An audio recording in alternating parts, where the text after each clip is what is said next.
light heavyweight. All right. Well, we're going to add some live fan questions in now. Fans watching this, I am going to post a high quality version of this later. This is just a cell phone version, so I can get your questions in. But in a couple of weeks, there'll be a high quality version up. So we're with WCW and UFC legend Tank Abbott here. Let's start this off. What do you think about John Jones going up to heavyweight, and supposedly he's going to be fighting the winner of Stipe Miocic versus Francis Ngannou? Yeah, you know what? Be honest with you, I don't watch those fights and all that kind of stuff, but obviously I heard a lot of stuff about John Jones, and from what I hear, he seems like he's the real deal, and everybody says like he's the greatest of all time, the goat thing. Um, you know what? But at the end of the day, you can't. I don't know, and I could be completely wrong. Maybe he's naturally a big guy, but you, as a as a light heavyweight, the oxymoron of that is so appropriate. You can't get fat and become a heavyweight. I mean, okay, other fighters have tried that, and it hasn't worked out too well for them. Uh, you know, so who look at Randy Couture fighting Brock Lesnar. Um, that didn't work out too good for Randy. Brock handed him uh, the size difference rather quickly. Um, I, I was there and I didn't even realize I was at the fight. So that'll tell you how much I paid attention to it. And then there's other fighters that went over and fought Fedor in Japan, and we all saw what happened with that happen. You can't just go out and get fat and say I'm a heavyweight. It helps to be naturally strong and be that size. Victor Murphy has a question for you. He Uh-huh. wants to know how your health is going, and he says he was a big fan of you in WCW. Oh, you know what, man? I've been on a long, long road for 2.5 years, and not too many people, according to my physicians and doctors and surgeons, all synonymous. But I'm a miracle. Not too many people have come back from what I've been through, actually, literally being dead on the table, and to the point where I am now with strokes. It's like being trapped in a cloudy bottle. Like you can't get out, but inside you're all fucked up, but you know there's an outside there. And I'm finally breaking through that glass and feeling good, and much to the dismay of a lot of people because I'm running my mouth off. But hey, truth is the truth. The Lions Den Gaming wants to know, how does UFC take care of its legends? Oh, I don't think they do take care of their legends. They've never really done anything for me. I mean, they don't, but it's not their job. I've never asked for anything. Anything I've ever asked for from Dana, he's given me, but I never asked for anything. So Do you think they're going to put you in the Hall of Fame? I don't know. And when I got sick, I was wishy washy, stroke age wise. And if they decide to put me in, great. There was like a desire of mine to want to be in, maybe because my death experience, and it kind of had a paradigm shift. But I'm kind of getting back to an even keel. If they want to put me in, that would be an honor. But if they don't, it wasn't meant to be. During those times where you were clinically dead, did you have any experiences about spirituality or anything that Uh would? huh. I absolutely did. I obviously you don't know you died, but there was a point where I was, I want to say out of body, but I was on my back floating, and I was floating away from my sense of my body, my physical body. I was floating away in a area that was like a space, and I was floating away, and I was like, ah, and the further I was floating away, the more it was like I was going into a bath of feel good water, and I was going up my body, and then all of a sudden, metaphorically, my eyes popped open and said, "Wait a minute, what the hell's going on here?" I don't know if hell is the right word, but uh, I said, "No, no, no, no, no, no, no, no, I'm not going. No, no, no," and I could feel myself floating away, floating back to where I had a physical sense. And then I got back to that point, and metaphorically, it was like I took a deep breath and I went, oh. And then it happened again. And same scenario. And then this time I had more vigor of like, no, no, no, no, no, no. And I got back and I did a nice, really deep breath. Like I knew at that point, okay, I'm good now. And that was my, if you call it out of body experience, because my body wasn't floating. It was a more of a presence. So are you more comfortable with the thought of passing away now? Yes, Yeah. absolutely. Like, doesn't bother me whatsoever. You go somewhere, God knows where, but I'll tell you one thing. What put me to that point was alcohol, and just out of respect and being a warrior, the people that donated their organs to me, I'm not going to put them at risk or jeopardy. The first thing I'm going to do wherever I go on the other side is have a drink. I'm going to get really drunk too. John Stewart wants to know your favorite part about working with the Insane Clown Posse. You know what was strange back in those days is I didn't know who the Juggalos were, or the Juggalos, or ICP, Shaggy, and Violent J. I didn't know who they were. I was lost without my Juggaloism. So they were cool. They were, they kept to themselves. It was hi bye, see you later, whatever. But after I got into I want my shit, I was obviously had a good buzz rolling, and I go, wait a minute. I started. Next thing you know, I started listening to their music, and I was like, holy, holy, holy, and whoop whoop.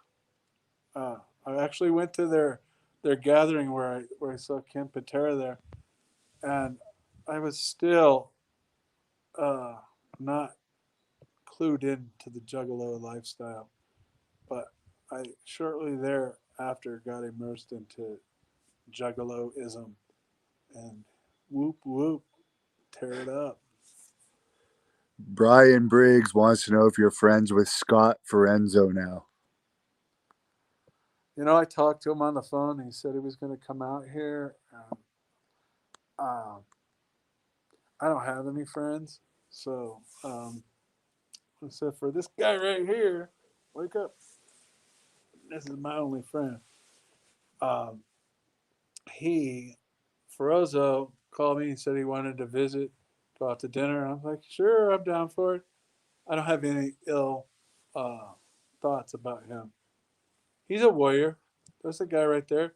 I'm not talking about physical attributes or anything like that, but that guy's down to fight. How many people, right? How many people? I flew across the nation to Ohio to go fight some guy that's a willing participant that wanted to fight me, and he fought, and we fought in the backyard, and we threw down, and we had a good time, and we whatever. There's a backstory to that fight too. So You weren't paid for that either, were you? In the end, they ripped you off. no, absolutely not. Brian Grooms, who's uh, a person that I know. Like I said, I don't have friends, but he is a guy, a stand-up dude. Brian Grooms out of Miamisburg, Ohio, which is in the outside of Dayton. Hell of a guy. He's through the roof, and he put it down. And no, there was no shenanigans whatsoever. I got paid. Okay. Josh wants to know, how was your tag team with Rick Steiner? Sure, Rick. Rick's a tough guy, uh, and sure, it was a good time. He's kind of showing me the ropes of professional wrestling and kind of steering me the right way. When I wrestled the Mexican cat with the skeleton suit, La what's his name? Parca? La Parca. I go, hey, uh, Rick, they got me fighting La Parca. I go, what should I do? He goes, knock the fuck out of him. I go, really? He goes, yeah, knock the fuck out of him. So I took his advice, and I don't know if you've seen that match with me and La Parca, but I knocked the fuck out of him. I'll have to look that one up. William wants to know if you could tell us about your training with Alan Gross prior to UFC 8 fight in the stands. Alon goes, yes. Um, he was, we found out, mind you, there is no MMA, and I've heard other people say this stuff. I came up with MMA, all right? Mixed martial arts. I'll claim it. And all you fact finders out there run around, but you weren't around. You don't even know. So they didn't have gyms. And so in the boxing gym at Westminster was old school boxing gym, like ones you see on Rocky and stuff like that. That's where I cut my teeth, and I trained with some top-notch trainers. Noy Cruz, who trained Carlos Palomino, Mexican welterweight guy. He taught me how to punch, sit down on my punches, Mexican style boxing, and he's my hands guy. But I digressed, and we were talking about the The question. Allen, Oh, the Alan goes. Allen, So I went into the weight room and I got onto the bar. And sometimes when you get onto the bar and everything feels like 500 pounds, well, 500 I can actually do pretty easily back in those days. So everything felt like 1,000 pounds. And I go, fuck this. I'm not working out today. I'm too sore. I go, what do you guys want to do? And I had Eddie Reese and Paul Herrera with me. And I go, I don't know. And I go, hey, I got this flyer from the boxing gym. And it's this jujitsu stuff. And I go, let's go there and see what's up. Let's see what this Gracie Jiu-Jitsu stuff is. It can't hurt us. We got to figure it out and find out. So we go there, and Eddie is a wrestler, tough nut guy. He fought Yves Edwards once and thing, but anyways, he's a tough guy. He's a good wrestler, and so, but he's a little guy, and he goes out there and along goes is all demonstration and all this kind of stuff. And they didn't want to fight. They just wanted to roll around jiu-jitsu. They started on their knees. And he tapped out Eddie real quick with an arm bar or what have you. And then Paul Herrera, who's from Nebraska, All-American. I'm not sure about his accolades, but he was there with us. And so he went out there and lasted a couple minutes with him. Finally gets tapped out. And mind you, this is jujitsu at the beginning. So, and they weren't punching, they weren't striking, they weren't doing anything. So then he's like, okay, time for the big guy. So I get in there and I had on a shirt and he reached up and grabbed the collar and he starts like choking it. And I kind of like put my fist right by each side of his face. Like, you want to choke me with my shirt and then we'll turn this into a fight and I'll blast your face in. So he let go and then does some more stuff and he ends to get arm bar on me and I picked him up off the mat kind of and I made a fist like, do you want me? His eyes got all big like, no, no, no, don't hit me. And so he let go. And then he got into some other moves and he gets a rear naked choke on me. But it was all grab ass, figuring it out, feeling it out. And so there was a history there. And his fighter, I forget who it but was fighting and I was cheering against him. And then Alon Goes comes up and smarts off. And I'm like, hey, we're not in your little dojo and I'm not here to try to figure out things. I'll fucking kick your ass. So it was me and Eddie, and me and Eddie started a fight on the side of the octagon there. And all the Brazilian people, and we were trying to fight. Nothing ever happened. And it was a little ruckus, turned into a major ordeal. Um, Big John McCarthy and his wife got involved. There's stuff in their nose and stuff that they had nothing to do with. And so, interesting little tidbit. We're at the hotel the next day, and they have an elevator, and it goes down to the pool section, and it was kind of nobody around the elevator. And I rode down the elevator a couple floors down in the car, opens up, and the whole Brazilian uh, posse, if you will, entourage, all the tough guys, they were all standing at the elevator. And I open up and I'm by myself. And I look at them all on Goes and all of them. And they all just sat there. I walked right between the whole group. They all just kind of got out of the way. I walked to the pool. Now, where I come from, if there was heat and I'm standing there with all my boys and the head honcho comes down the elevator, he's going to get an ass kicking. But they all, just because they're not warriors at heart, they all like, and I walked off to the pool. No, that, but Alon Goes, he, he came into a wrestling room a couple times. I don't have any heat with the guy. Michael Allen Rubin wants to know if your match with Goldberg was stiff. No, I don't think anybody that wrestled with at WCW dare got stiff with me, much less would I notice or no. Uh, Like I like it stiff, so I wouldn't even know.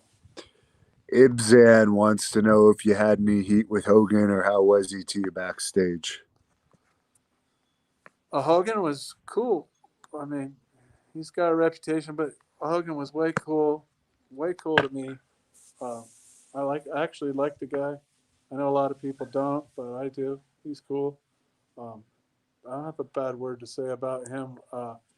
Interactions with me, he was always a good guy to me.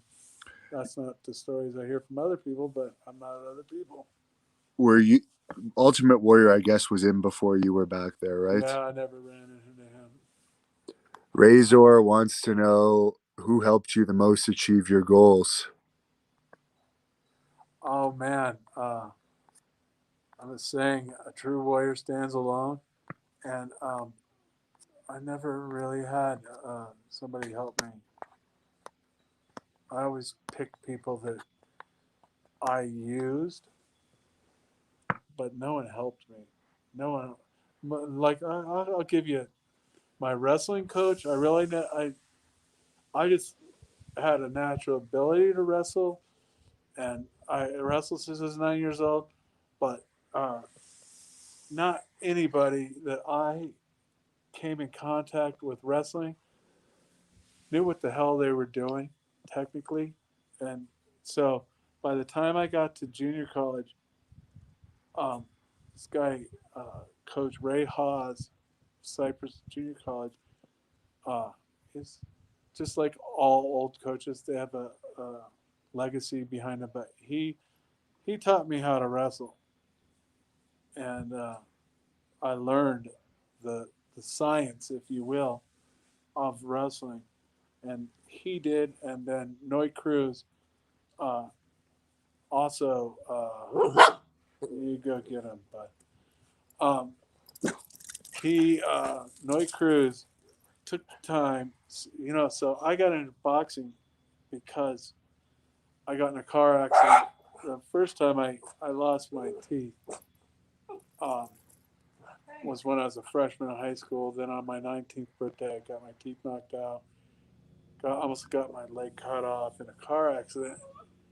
And so the lust of combat was kind of taken away from me as far as wrestling at that point in time. I was just going into my sophomore year, so I got into boxing.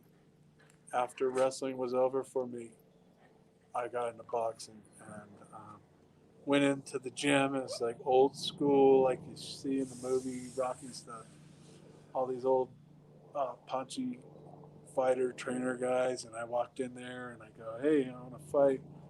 Matt Kurihara was he used to train Tyrell Biggs. He's kind of a known boxing guy.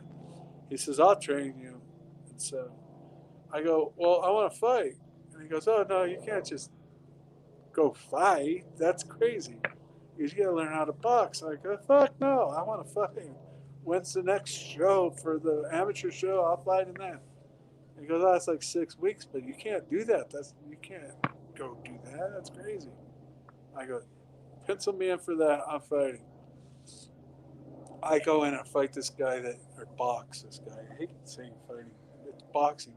So I go in and box this guy. He was in and out of the gym for like 3 or 4 years. I'm supposed to get destroyed. I end up knocking the stuffing out of this guy just on toughness alone. I didn't know how to throw a punch. I didn't know what the hell I was doing. I was just fighting, street fighting. Noy Cruz, who was Carlos Palomino's, Jackie McCoy, and all that guy, went up to Matt Kurihara, who was training Tyrell Biggs at the time. And he goes, "Hey, that guy is a fucking animal." He goes, "He's got all the shit you can't train. To my heart and everything." He goes, "You can't train that." He goes, "You can make that guy the next white heavyweight champion of the world." And he's like, "I don't have time for him." He goes, "I have time for him." And he goes, he took over. And so I give all my tutelage and help, if you will, to Noy Cruz and Ray Haas. Ray Haas showed me how to wrestle. Noy Cruz showed me how to box. Together, they helped me in those sports. Nothing to do with fighting. Not anything. Back to mixed martial arts, and the reason why I'll say that I came up with mixed martial arts, and all you dilettantes and all you people that don't want me to have any credit for anything because that'll take away from you.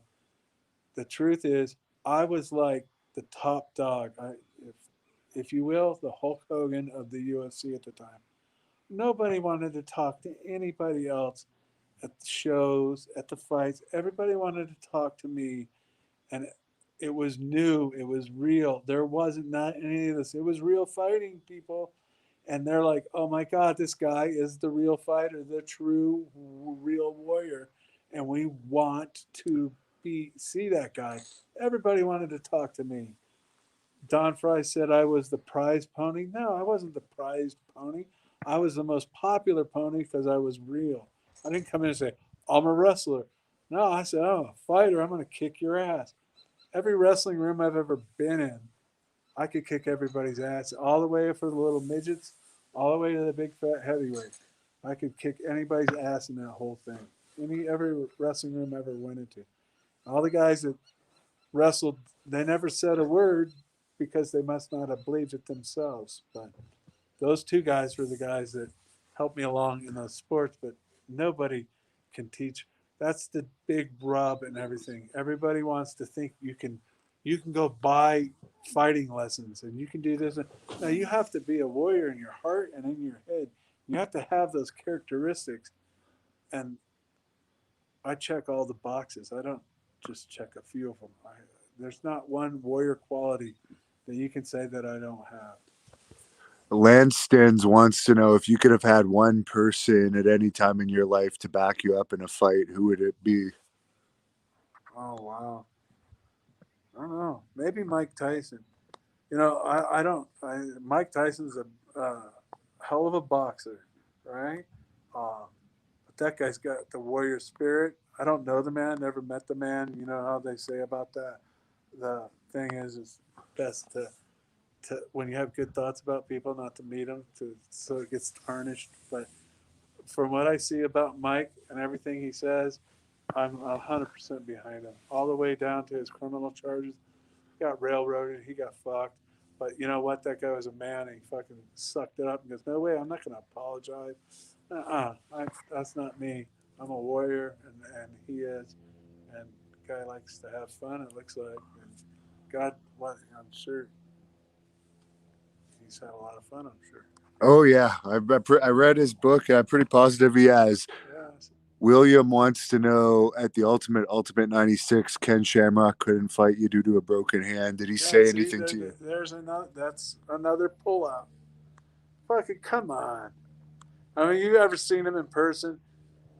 Sally, my wife, was like freaked out. She's going, "Oh my God, look at that guy." I go, "Yeah, he's obviously tested positive for steroids. With next time you're supposed to fight me, I would mop that guy up so fast it wouldn't even be funny. I mean, people would be mad at me. The mismatch and natural size and ability. I mean, when Knobs can fucking beat you up with a phone, or well, Knobs is supposed to be passed out. Sags or whoever, I might have met him, but I don't know. But when he can beat you up with a phone, you just stick with your most dangerous gimmick, most dangerous man, and then you can go around and, like somebody said, have somebody grab your cock and do all that. It gives a whole new meaning to the world's most dangerous man when you're wrestling. I'll just throw this in because I forgot to ask you earlier. But what are your thoughts on Dave Meltzer? Don't know the guy, never met him. I, I, he's got a lot of heat with Eric Bischoff, and I like Eric, so I'll tend to take Eric's side on that because I do like Eric, and back again, I goes to integrity and everything else, and Eric is a stand-up guy. Affy wants to know about your fight with Chemo. Yes, um, that's another. I shouldn't have even been in the ring. When I came back, those three fights, they came back. They asked me to come back and fight, and I said, "Yeah, I would love to do that." I don't need to get into the details.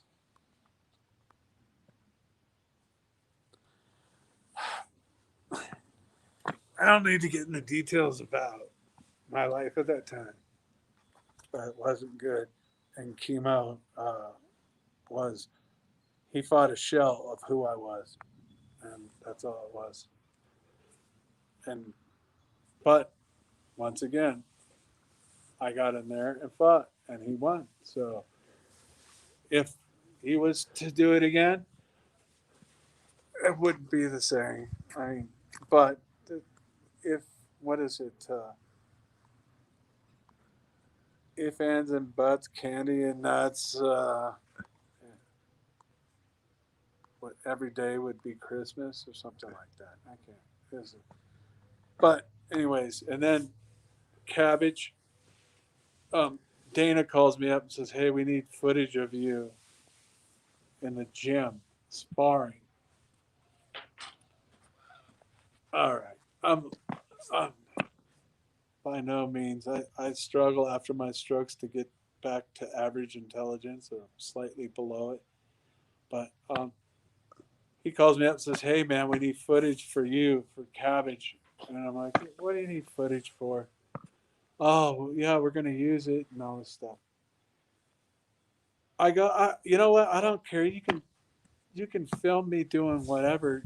It doesn't matter." But so they came there and filmed me in the thing, and I used to slip punches and go under them, and I would get down real low and sure that they passed that tape on to Cabbage before it happened.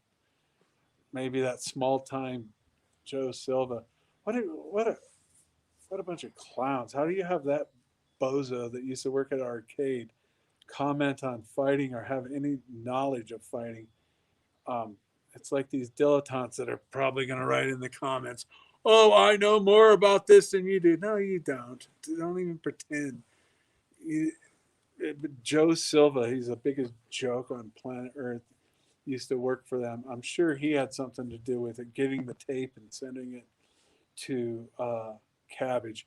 So Cabbage knew that I was going to come in and bob and weave, and he drilled me with a knee and he split my forehead open. And then another dumbass, John McCarthy, stops it when they put some adrenaline in my cut, and he goes, "You all right? Can you see?" And I go, "No, I can't see because you got shit in my eye. They put the fucking adrenaline stuff, like wipe my eye off." And John's, "Oh, nope, stop the fight." Like referees don't have anything to do with it, and so um, I digress, and I went way off base. And so anyway, so that whole thing about the Chemo fight, I shouldn't have been there. I shouldn't have been there with Frank Mir, and the Cabbage fight. I was mentally okay, but they had the video of me, and they stopped it on a cut. Cabbage came back and fought me. I fought him on the rock, and I stretched that motherfucker out like that dumbass needed to be. He's lucky they didn't catch him in the octagon, because my guys are real fighters, and John Marsh threw a water bottle, hit him in the face or whatever. Those guys are all clowns. They all act like they want to be whatever. And so Cabbage fought me again, and so did Ferozzo. And we fought in that backyard, and they taped it. And then now I clicked it on the other day. It's Ferozzo 2. They edited out the fucking best punch where I stretched out Ferozzo. They edited that out. Or I wonder who made the tape. Um, so Chemo, he won. All the losses that I had, the people won, but there's reasons behind them all. But those two guys are the only two guys that came back and fought me again when the playing field was even. And so we all saw what happened to them. There's a fan that wants to know if you have any stories about Kimbo Slice. Kimbo Slice, nothing. I just know that we had a bunch of meetings, because Showtime was putting it on, and this shit was illegal at the time, and this is like, you can't fuck it up for Showtime, and talking. It was like sitting through a forum class at a college about fucking underwater basket weaving for 2 hours about you can't cheat, you can't punch, you can't do this. And so I'm like, okay, perfect. And then we both said about the rules. And like I said, my background is in wrestling. I go, I'll just shoot a fucking double. I'll shoot it on him, take him down, and he'll be fish out of water. Fuck guy punches me in the back of the head on Queer Street. Don't know what the fuck's going on. They stopped the fight. I walked over to my corner like, what the fuck happened? And I don't know if they're afraid of me or whatever, but they just, Paul Herrera and then I was looking at each other like, and then turn around. The guy goes, "You ready to go?" I'm like, "Fuck, well, I'm in the fucking cage. You better be ready to go." I'm like, yeah, fuck, come on. And he walked over and finished me off. But you know, I if the rules weren't so drilled into our head, and the guy wasn't gonna fucking hit me in the back of the head, I wouldn't have shot on him.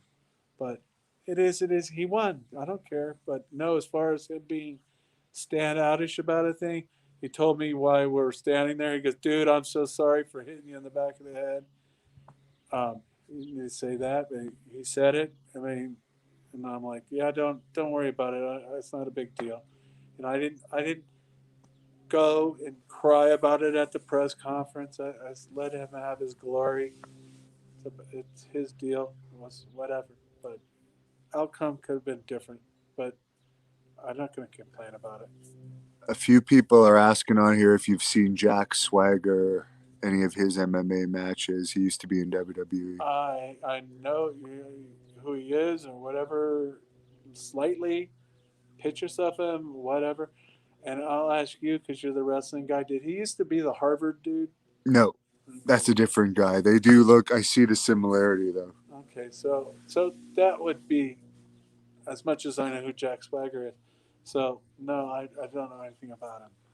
Shot in the Dark wants to know if you guys go out and have beers after fights like wrestling, or is there animosity after? Well, a friend of mine was a POW in Vietnam, and his name's Major Mark Smith, uh, Zippo, and he's quite the character. And Vietnam is his life, and he's one hell of a guy. And I sat there and go, "Hey, Mark, what's up?" And he's, did you ever hang out with this, whatever? He was talking about things, and he said, "Tank, just let me tell you something." And he smokes cigarettes out of a black cigarette holder. He's a hardened warrior, combat warrior. And he goes, uh, "We're like eagles." He goes, "Warriors are like eagles." And he goes, and I go, "How's that?" And he goes, "They might share the side of a mountain now and then." He goes, "But they never flock." So other fighters, I don't really hang out with. I mean, I like Eddie, who is much smaller than I am.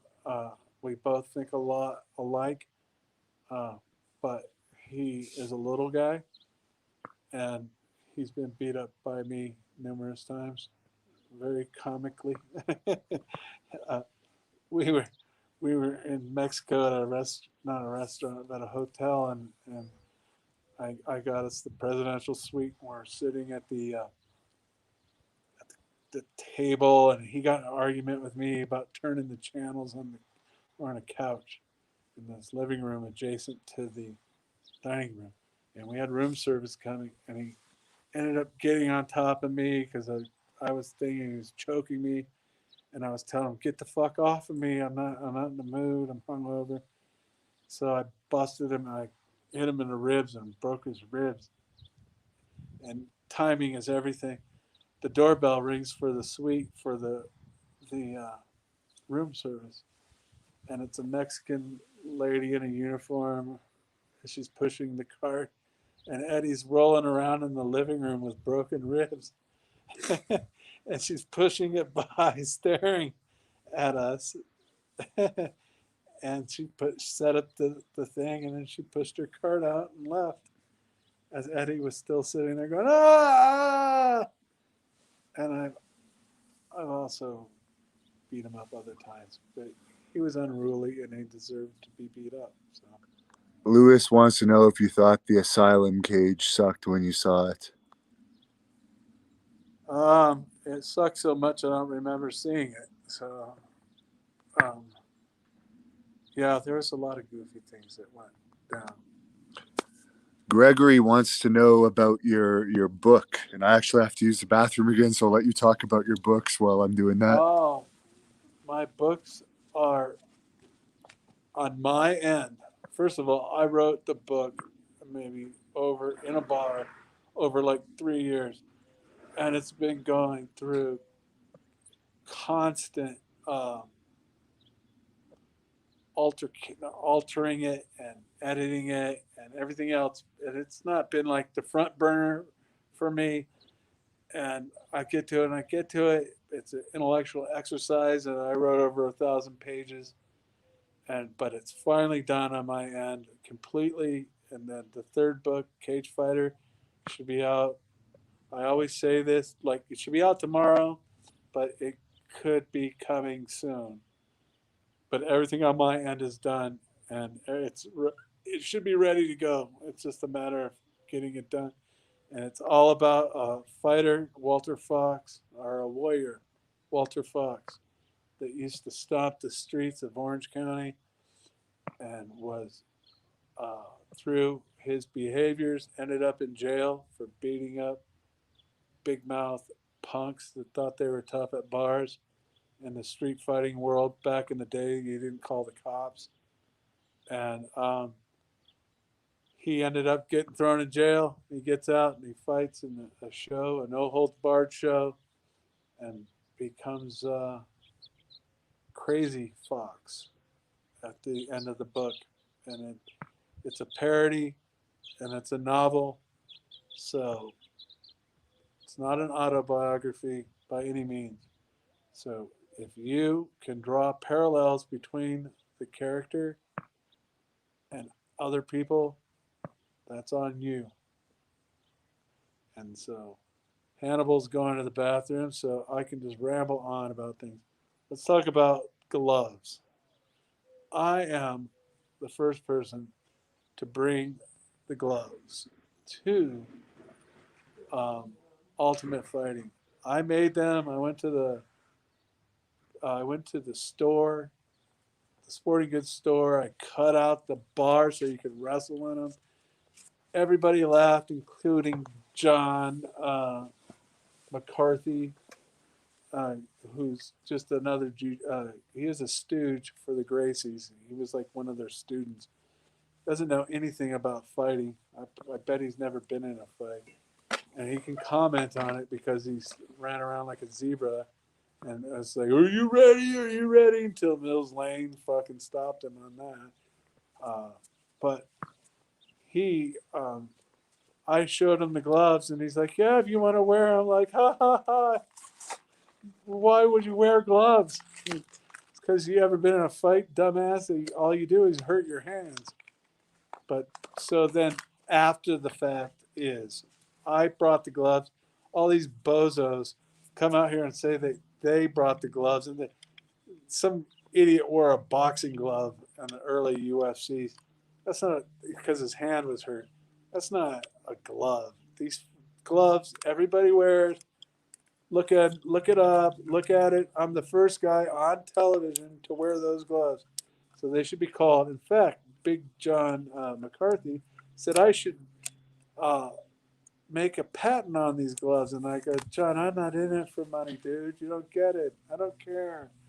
Chase the mighty dollar, and I chase my spirit. And the gloves are my gloves. So Hannibal's back, so I don't have to keep rambling on. But where can people buy your book if they want to buy your book? Oh, it's on Amazon, and check it out. Before there were rules, it's 3 books. The first book, uh, Bar Brawler, just kind of sets the stage about the life of the late 80s, early 90s, and how everybody was back then because there was no MMA stuff. And the second book, Cage Fighter, it just kind of goes on to fighting and being involved. That'd be the third book. Street Warrior is the second book. So I get all mixed up. And then Cage Fighter is when Walter Fox gets out of jail for beating up a cop's son that had a big mouth that thought he was tough and got his ass handed to him. Walter Fox goes to jail for that, gets out of jail, and then through some backdoor uh, things that happen, Walter Fox gets into the UFC by accident. Or did I say UFC? NHB. He gets into it by accident and surprises the whole world by being a real fighter, not some of these bozos like that pussy fucking Anthony Macias thinking, God, I don't know how that guy walks around in this world. I hope he's uh, uh, prostitute in Tijuana fucking for Mexican. There's a fan that wanted to Cowboys. know how many street fights you've been in. Speaking of your street fight book, I obviously never kept tally of it, but I sat down and thought about, like, how many times have I been in fights and altercations and everything else like that? And it has to be in the hundreds because I would go out and party every weekend and weekdays and everything else, but most people came out on weekends. And my source of entertainment and fun was fighting. And so there was at least 2 fights a weekend, and I went out every weekend. obviously with the liver transplant and the kidney transplant, I don't like to call myself an alcoholic. I call myself a funaholic. I tell you, I've had more weekends than most, and I can tell you this: I make the most of it. I dare to say it's all relative, and everybody can say, "Oh, how can you say that?" But I've had more fun than you could even imagine. I and live to talk about it. I know people that kind of got on the same track as I did, but they fall off like flies. They crash and burn because they're mental pussies, or oh, you call them a mental pussy because you can't party. But I'm just saying that they have a breakdown, and or they physically break down, they die. But I died. I made it. I'm lucky. I'm thankful. Thank you so much to the donors. If you are in a position to be a donor, you have to put yourself. You're not using your organs. You're dead, man. Use them. Give them to somebody. It's through the roof. This is a funny question. I am Hack wants to know who would you fuck, marry, or kill from WCW or and kill of that little game? Oh God. Any one of the talents, including the Nitro girls, I guess. Yeah, you know what? I never was into any of those girls. They you talk about cliques. Uh, they ran with the other people's cliques, and so I don't know, you call it barbaric or whatever, but they were property of the cliques. And I was a free floater, man. I did my own thing. I didn't need to be a clique. And so I never really cared about anybody's women in WCW. Um, actually had very little talking. Hi, bye, and hello, whatever. Hey, how you doing, young lady? But that was about it. And then that would be takes care of the fucking part. What was the other one? Marry, which you didn't like any of the women, so I guess that cancels that out. And kill, who of anyone in WCW would you kill? Oh, well, as I said, the two people that others talk about on social media. I mean, so I always like, well, maybe I'm just being hard on them because maybe I had a bad day or I was a jerk or whatever. But Terry Taylor is right on top of the list. Did you see the Scott Steiner incident with Terry Taylor, by the way? No, should I look it up? It was a backstage thing where Scott threw a TV monitor at him. But I interrupted you on that. Sorry, it just popped into my head. No worries. But did Terry Taylor put his tail through his legs and run like a bitch? Apparently, and Yeah. Steiner got fined over it. Oh, sure. That doesn't doubt it. Anyways, like, so that him and Lex Luger. And Lex Luger, he just wrongfully disrespected me because he didn't even know who I was. But that's that. But that's almost makes it worse. Like, you're disrespecting people you don't even know. Like, if I did something to him and he's like, hey, fuck you, that's one thing. But he didn't even know who I was and he's disrespecting me. Like, who the fuck do you think you are? You know, I'll show you who I am. I fucking come on. As fucked up as I am right now with two, I got three people living in me or whatever. Liver and kidney. I'll get up and fucking try to fucking fuck you up and die trying to do it because that's just the way I am. Well, Luger's in a wheelchair now, so I don't think he'd be too difficult to. Well, that wouldn't be too. that might get a pay-per-view buyer too. And then the winner gets Don Fry. Yeah. Don Fry, fuck Don Fry. Martin wants to know, what was your job before getting into MMA? Oh, I was selling garage doors for a friend. It was like you wanted to get a sectional garage door. You call up and say, hey, like, come put these doors in.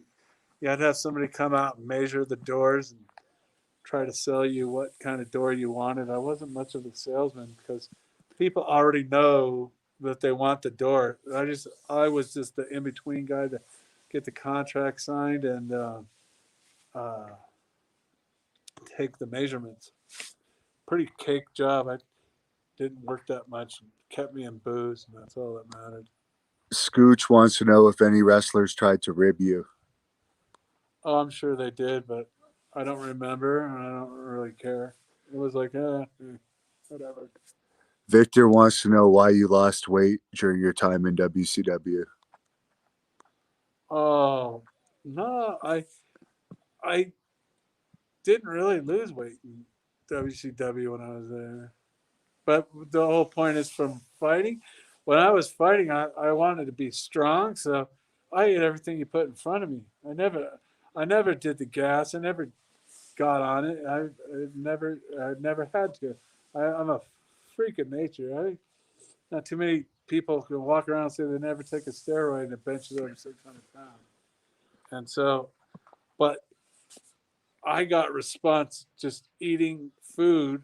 I would go like to Sizzler and get like all you could eat uh, uh, steak and shrimp and fucking a salad bar. And I would, and then what else would I get? Like a chicken breast thing.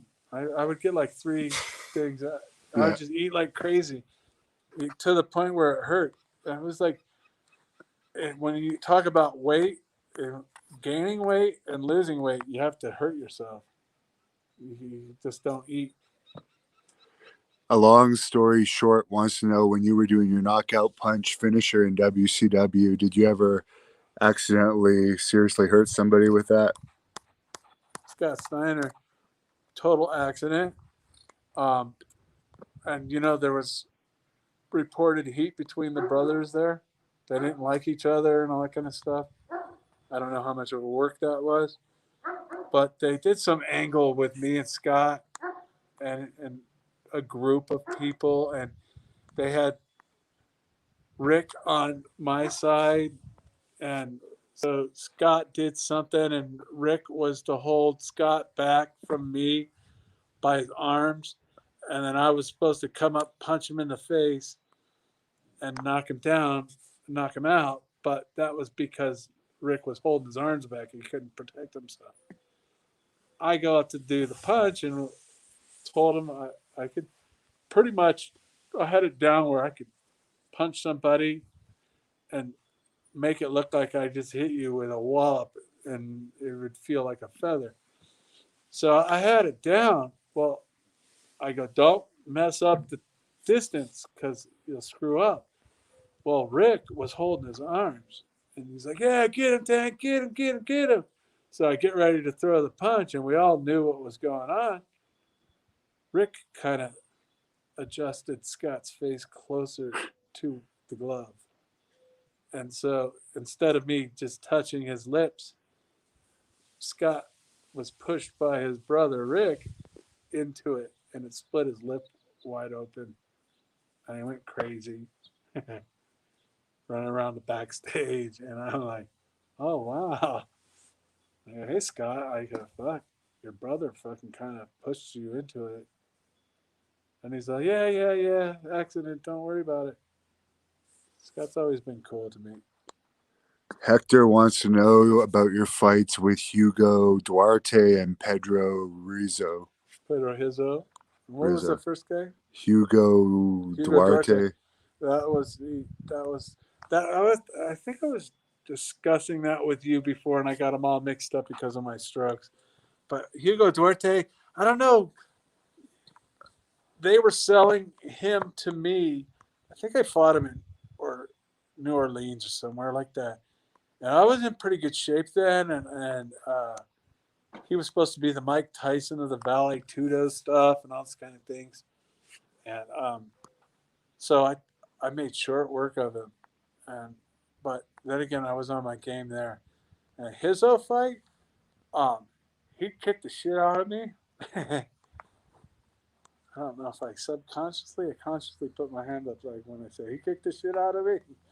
No, he kicked the shit out of me, but you know, yeah, no, I had no respect for a leg kick, and then I learned out real quick that you should, because he was fucking blasting my fucking leg, And I always said, "Fucking go ahead. I'll trade a kick for a punch.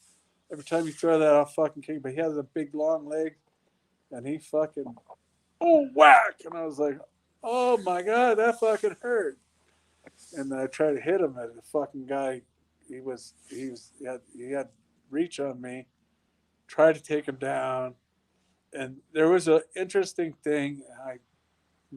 Has nothing to do with it, but I was having trouble, to throw my punches and sit down on my feet with those punches. But I had wrestling shoes on, and the canvas they had there had like a resin on it, almost like a fiberglass kind of resin over a tarp.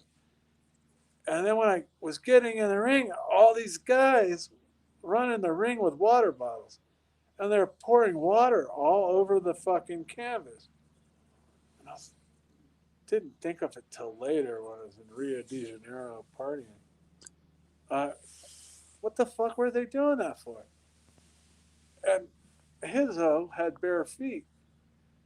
And so I'm thinking the rubber on my wrestling shoes was hindering me from sitting down on my punches and moving around. And so that would be the thing. But no, he kicked the shit out of me. That fucking I learned how to check a kick after that. Fucking point my knee out and stuff. But fuck, before that I was ignorant. I should have had somebody fucking bust me up in training. But hindsight's 2020. Tim wants to know your best bench press, squat, and deadlift. Oh man, I've done a 625. That's without a shirt, without wraps, without steroids. And I think the world record at the time. And I never did like a powerlifting pause at the bottom of my lift because I was always lifting for explosion. I never seen anybody push somebody to a knockout. You can put straw through steel if it's going fast enough. So I always try to have an explosion out of there and boom. So I never really paused it, but I did a 625 pretty easily. Squat, I always I had respectable squat power. I would do without a belt full on squats with 405. I'm not exaggerating weights or anything. I would do that by myself, like for sets of four with 405 without a belt, like real deep squats, without wraps, without anything. And that would be like, I never did like for like a heavy single, and I never did deadlifts ever. I Philip, used to do straight leg deadlifts. there's a bunch of fans, including Jay Miller and Philip Connor, that wants to know your thoughts on Benoit, who I'm sure you ran across in WCW. Yeah, okay, you have to realize when I got into professional wrestling, I knew like the Junkyard Dog, Hulk Hogan, the big names of that era type thing. But Benoit, I didn't even know who he was. Real quiet guy. Um, he always struck me. He's quiet. Said hi and bye. He was just whatever. I didn't realize that in the wrestling world he was like a technical wizard or whatever. But he was always kept to himself and never thing. Like when I heard about the things that went down, it was like, wow, that guy did that. But that was as far as it went with Benoit. AW wrestling historian wants to know your thoughts on Vince Russo wanting to make you world champion. Um, News to me that I was going to be world champion, and they had some thing. I came there, and collectively they're called the boys, and I go walking through the thing, and they go, "Oh, they put a strap on you." And I'm like, what are you talking about? Like it was like a strap. What do you mean? They're like, oh yeah, they're gonna make you the champion, and I'm like, I don't. No one's ever told me any of this stuff, and I didn't know that was such a big deal. And I'm like, oh, I, whatever they want to do, they're the. This is their business. They know what they're doing, and I guess Russo had plans for me to do that, but what it was like shock to me, and then it was shock. I was supposed to win against Sid. Shocked me. Didn't give it much thought. It was like whatever. So, yeah, Did you like Sid? yeah. Sid was a cool guy. No nonsense kind of dude. He kind of could tell that he was like just here for the money, and that's what we do. Actually, he was the first guy that came up and talked to me. Uh, we were in DC, and they brought my guys that I walk out with. So we're all sitting in the back taking it in, kind of more like spectators, like, wow, this is crazy. I was just beginning. Sid came up to me, and he's kind of, I was like going, fuck, he must have been on the gas or whatever. He is fucking huge. And he comes over and he spreads his legs all apart and he puts his hands down on his knees. So he's looking at your eye level. And I'm thinking in myself, Jesus Christ, this is a big motherfucker. And he goes, here, let me tell you something, Tank. And he starts giving me the lowdown on things. Like, it's best to keep to yourself and this and that. And I was like, oh, thanks for the info. Like, I didn't know what he was talking about because I was still ignorant about the whole deal. But as time went by, and I was like, oh, that's what Sid was talking about. But Sid was always a straight up guy, kind of. Rob wants to know if you respected Vitor Belfort for standing up against you instead of grappling. Didn't think much of it. The fight, what have you, and obviously he caught me with a good punch. Went out, whatever. That's what happens. That's what you know. That's the fighting game, and this isn't boxing. When where there's technique involved and skill, and that's when you start getting into hand speed, and it's not so much technique. And so when you're wrestling and boxing and striking and all that kind of stuff mixed together, it opens you up for shots that normally if you were just boxing you would catch and block. So he caught me with a good shot. So what? Knocked me out. What are you gonna do? It happens. There's no one undefeated in fighting that I know of. Nicholas Stein wants to know what kind of music you listen to. I know you were playing the Smiths for me earlier. Oh yeah, I listen to all sorts of things. The Smiths, Morrissey, Doors, Oh yeah, they're a great band. Juggalos, ICP. You're gonna have to put some Doors on in there for me after. Oh, He's so got a great sound system, fans, in his living room. yeah. And so yeah, nice little pad I have here. It's my Shangri La, man. Like I said, I boned out of HB because I like to say, saying, it's gone to pot. Which is legal in Arizona now, by the way, fans, apparently, from what I understand. David Richard wants to know if there's any wrestler that helped you out the most in pro wrestling. Um, I thought about that. Um, there's a bunch of no name guys that were wrestling at the power plant that helped me out. And God forgive me, but I forgot their names. But they and then you had this guy named Sarge. He's a short little guy. he ran things, Sarge, but he wasn't really a hands-on guy. There was a guy there, God, for the life of me, can't remember his name, but he was cool. It's heavy competition there, and so everybody was trying to. I already had a contract and everything else, and they were trying to get a contract. So, there's all this competition to shine at the power plant, and I was kind of removed from there. But so they had these guys that would help other people in there wrestle, and so, and I want to say his name was Dave. He had long brown curly hair. I can't remember his name forever. I was like, oh wow, this is kind of a. But he took a hands-on approach to helping me out. Paul Orndorff was like the head of the power plant, and he never uh, ever was in the. They had like 4 or 5 rings, might be 6 rings.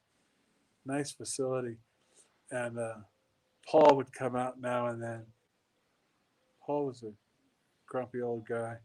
I don't even know if he's still with us. He has Alzheimer's and dementia, I believe, but he's still alive. Well, he had it back then, and that And was he had 20 years ago. he beat cancer, but Yeah, yeah. no, the only thing I came in there with, and slowly but surely they found out that I was signed up, and go in and have his meeting with him. And back in the day, he didn't know what UFC was and whatever. He said, "Oh, that tough man, he's stuff like this and that." And I'm like, "Yeah, well, whatever.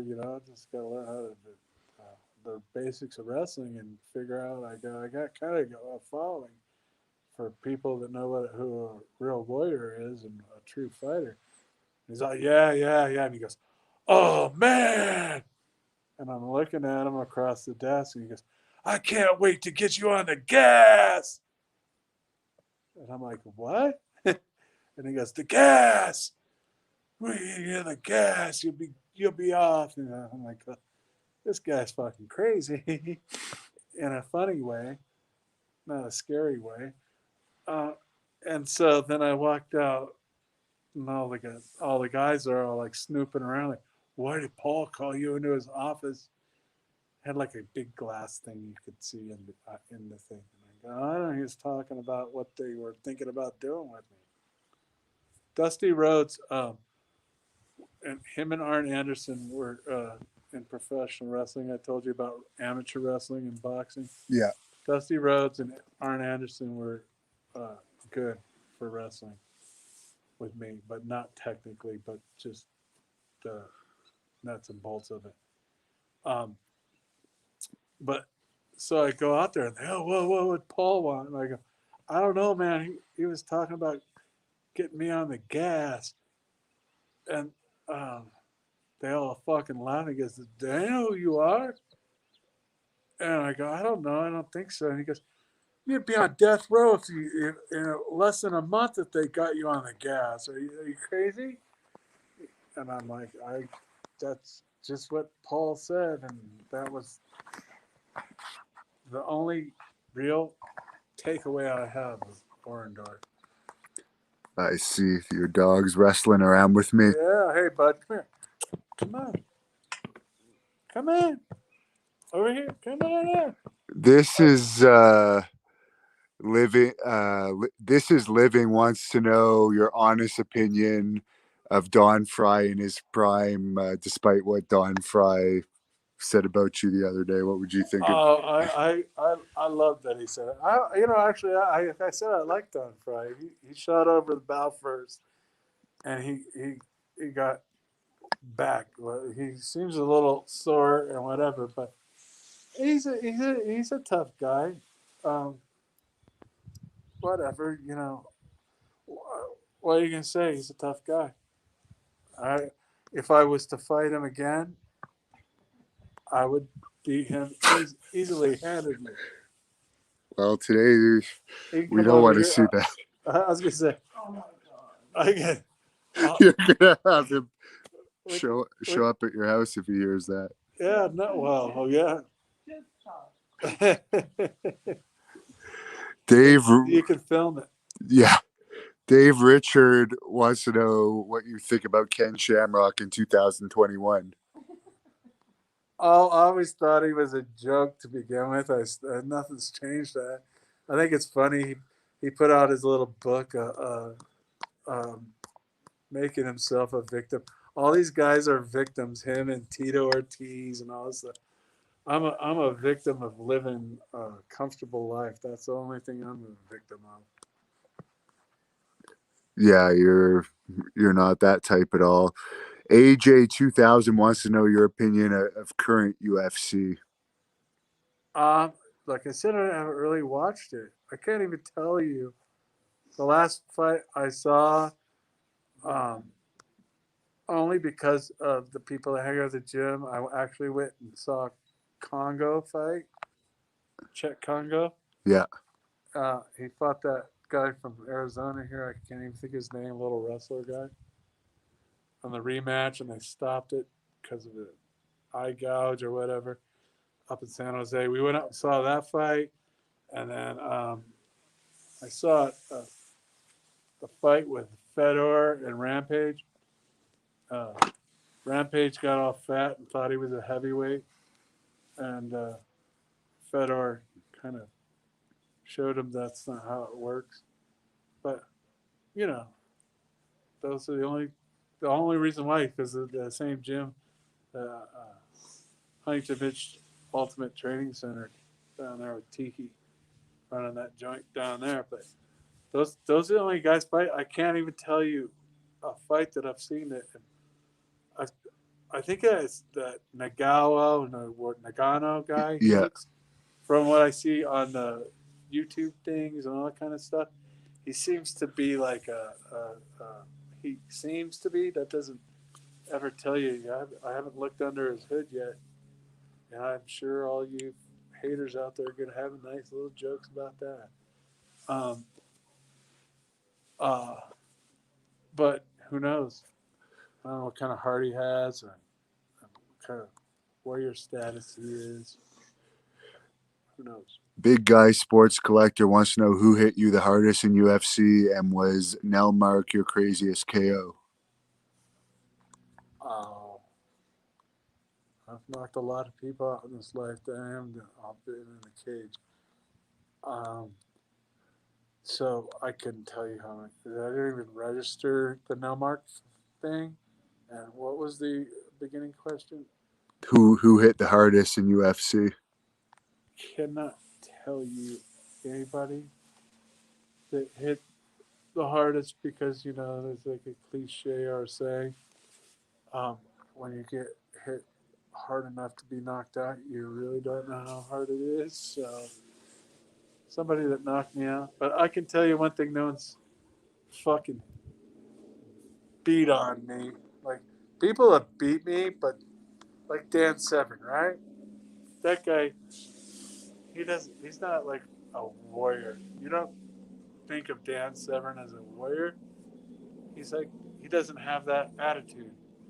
Like, I walk down the street and look at everyone and see which way I want to kill somebody. I could see Dan like walking down the street saying, "Who do I want to hug?" Yeah, I understand that. Yeah. So, and I like. I don't dislike Dan, but in the past, when I was younger, trying to stir stuff up, I would call him a big dumb goof and that kind of stuff. But I actually have heard him on, uh, whatever, on YouTube interviews and stuff like that, and he's not dumb by any means, and let's put it this way, he's no Tito. Um, and so, and he's got a good grasp of what things go on. Back in the day when he fought me, I didn't really feel like he kicked my ass. He won the fight, but he won it by holding me down on the ground and slapping me in the back of the head for till the clock ran out. Like, I used to do that when I wrestled in college. I would go out and get my takedown in, and then hold on to the lead, get an escape, and I used to cut people loose, and I'd win like 3-2, you know. And so I understand all that, but so like Dan won the fight, but did he kick my ass? If it was a fight to the death, I'd lay there till he got fucking tired of slapping me and then get up and fucking beat his ass. But that didn't happen, so who cares about that anyways? I don't care about winning or losing. Jordan King wants to know how you would have done in the brawl for all that WWE had. Obviously, walk in my shoes, you got to think that you would win, and those guys aren't guys at a professional level as in fighting on their feet.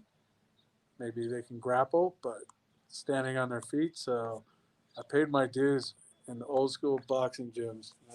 I didn't get some boxing trainer after the fact that I went and fought in the UFC.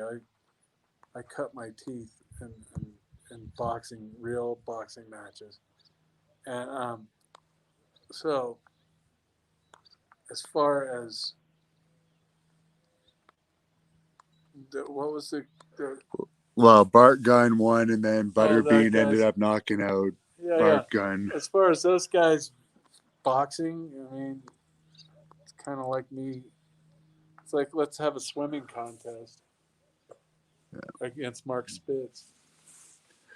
You talked about this guy before we went live, but Don was wondering if you had any stories about Paul Varlins. Yeah. Well, you have right now an Instagram and a Twitter. I don't know if you control your Twitter anymore, but how can fans follow you? Yeah, just on Instagram. That's I checked that out. That's about it. And what's that, Sally? Tank.Abbott on Instagram, and there might.